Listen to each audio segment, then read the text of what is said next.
Hey guys, Jazzy's Thoughts here. I did want to show you guys how I talked about winning the water bottle in my last book review. Here it is. It's super cute and sturdy, so really like it. So today I wanted to talk to you about the book I told you at the end of the last book review that I was reading is Legendborn by Tracy Deonn. So I heard a lot about this book, that it was really, really good, and in the other book, Children of Blood and Bone, these ones were supposed to be really good, and this one kept popping up, so I was like, okay, finally, I'm going to give it a try. And I'm really glad that I did. So this book, we start off with our main character, Bree, and Bree is 16, but she gets accepted into an early college program at the University of North Carolina, I believe. It's somewhere, Carolinas, in the South.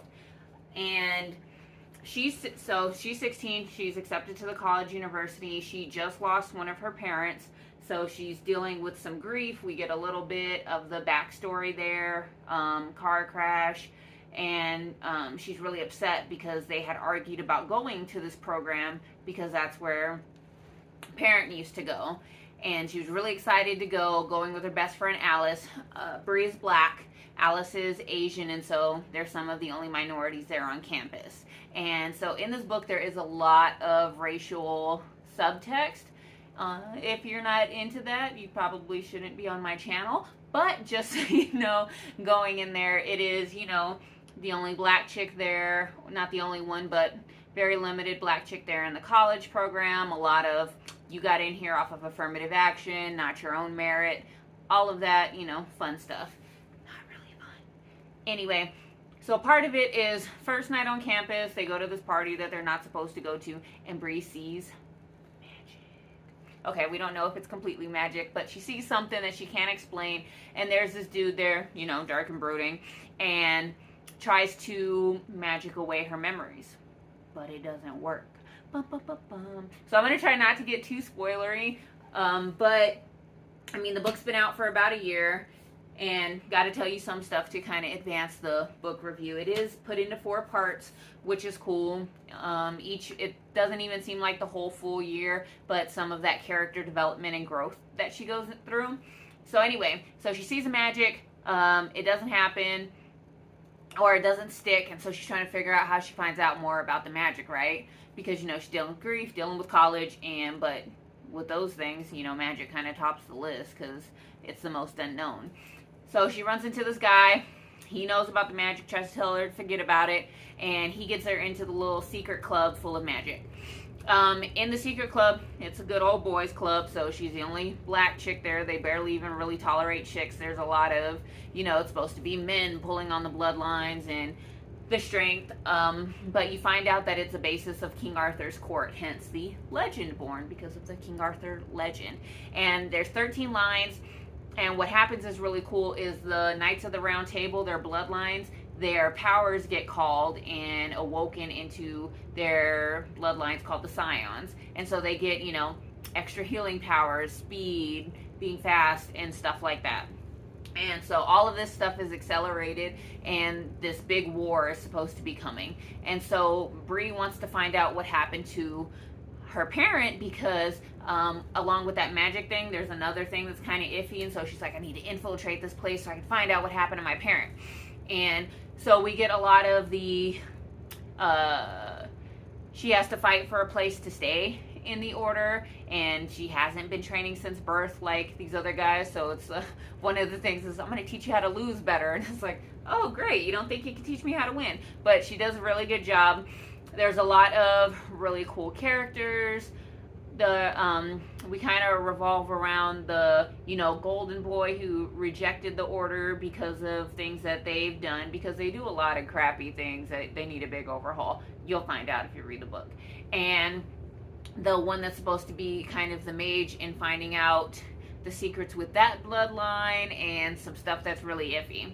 So while she's trying to find out the way of this good old boys club, she also finds the psychiatrist on campus, and the psychiatrist knows about magic. It's like, who don't know about magic at this school, right? But there are people that don't know, like her roommate, and so she's trying to, you know, kind of straddle the two worlds, because you can't, you know, tell, or they'll make you forget or kick you out or whatever. And it's the they call it root craft. So in the back of the book, she talks about it's kind of like hoodoo and voodoo, but it's basically, you know, the white people call it ether, the black people call it root craft, and trying to figure out kind of how to merge the two and learn more about it. But in this whole process, it's really cool because you have the magic side, the fighting side, and her learning about herself and trying to balance, but you also have her dealing with her grief, developing as a character, being strong, you know, amongst people trying to touch her hair because it looks different. And it does end on a pretty good hook there. The next book is supposed to be coming out this year. I want to say November-ish. I have it in my Amazon cart. But she does have her dad still, and her dad is, you know, kind of like, hey, you know, we agreed that you would go to try to help you through, but you still need to stay on your studies. You need to check in with me. And at this one point where she's really kind of deciding which way to go, Dad does come down to visit, and he takes her to the Waffle House because, you know, they're in the South. I haven't been to the Waffle House since, like, college parties, 2 o'clock in the morning, and Hunter Blaine, if you read his books, will make you never want to go back to the Waffle House.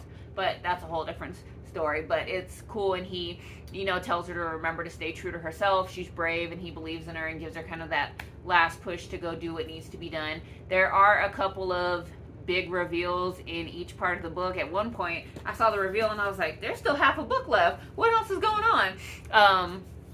But it's really intricate, and at the end you're like, oh, and everybody's gonna have to kind of learn how to deal with the big revelation at the end, fighting demons.